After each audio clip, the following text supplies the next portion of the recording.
တိဝိရိယကမ္မထာနဲ့နှလုံးသွင်းပြီးတမဘောဝင်စားပြီးမြတ်စွာဘုရားအဲ့ရတယ်မှာလှဲနေတယ်နော်ကျောင်းဆောင်တွေကအဲ့ရတယ်မှာလှဲပြီးတော့နေတာအဲ့ဒီလူတပါးတဲ့အဲ့ရတယ်မှာလှဲနေတဲ့အခါမှာမဏ္ဍကြီးကသူကအမြဲတမ်းနောက်ယောင်ခံလိုက်နေတာဟိုမှာယဟန်ဂေါရမတော့ခြေတော်ဒဏ်ရာရပြီးတော့ကျောင်းထဲမှာအိတ်နေပြီပေါ့သွားပြီးတော့နှောက်ရှက်အောင်မှာပဲသွားနှောက်ရှက်သူကလည်းသူများနှောက်ရှက်လိုက်ရမှာသူကအိပ်ပျော်တဲ့လူနဲ့သွားနှောက်ရှက်အောင်မယ်ဆိုပြီးတော့မြတ်စွာဘုရားစီအတန်ပေးပြီးအတန်ကြားအောင်ပြောတယ်ဘာပြောတော့ဆိုမန္တိယနုခောတေတိဥဒဟုကဝေယမတ္တောဘယ်လိုလဲကိုတော်ကြီးနော်ထိုင်မှိုင်းနေလို့အိတ်နေတာလားသို့မဟုတ်ကြပြဆက်မလို့တွေးနေတာလားသူကအဲ့ဒါလို့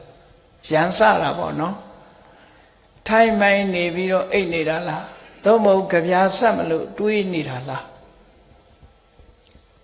အထာနုတေပစုရနတ္တန္တိ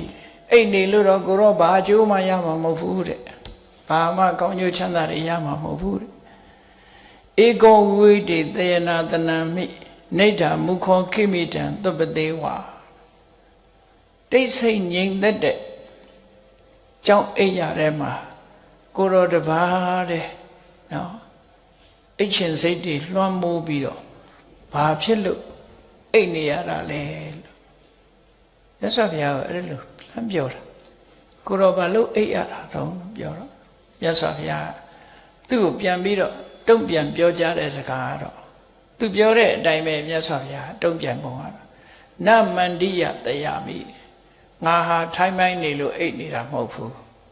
နာပိကာဝေယမတ္တောငါကြပြဆက်မလို့တွေးပြီးတော့လဲလောင်းနေတာမဟုတ်ဘူးတဲ့အထံသမစ္ဆာအပေတသောကောငါမှစိုးရင်စိတ်တွေဘာတစ်ခုမှမရှိဘူးငါမှအကျိုးရှိရှိတကယ်ကိုအကျိုးရှိတဲ့နိဗ္ဗာန်ကိုအာယုံပြုပြီးတော့ငါဟာတူရီသောတိတ်ဆိတ်ငြိမ်သက်တဲ့နေရာမှာတူဒီတရားရည်ရဲ့ကောင်းကျိုးချမ်းသာကိုစဉ်းစားပြီးတရားရည်ပေါ်မှာမေတ္တာတက်ရောက်ပြီးတရားရည်ကိုဘယ်လိုခြေချွတ်ရမယ်တရားရည်ကိုဘယ်လိုအကျိုးပြုရမယ်ဆိုတဲ့ကရုဏာရှိထားပြီးအာဟာလဲလျောင်းနေခြင်းသာဖြစ်တယ်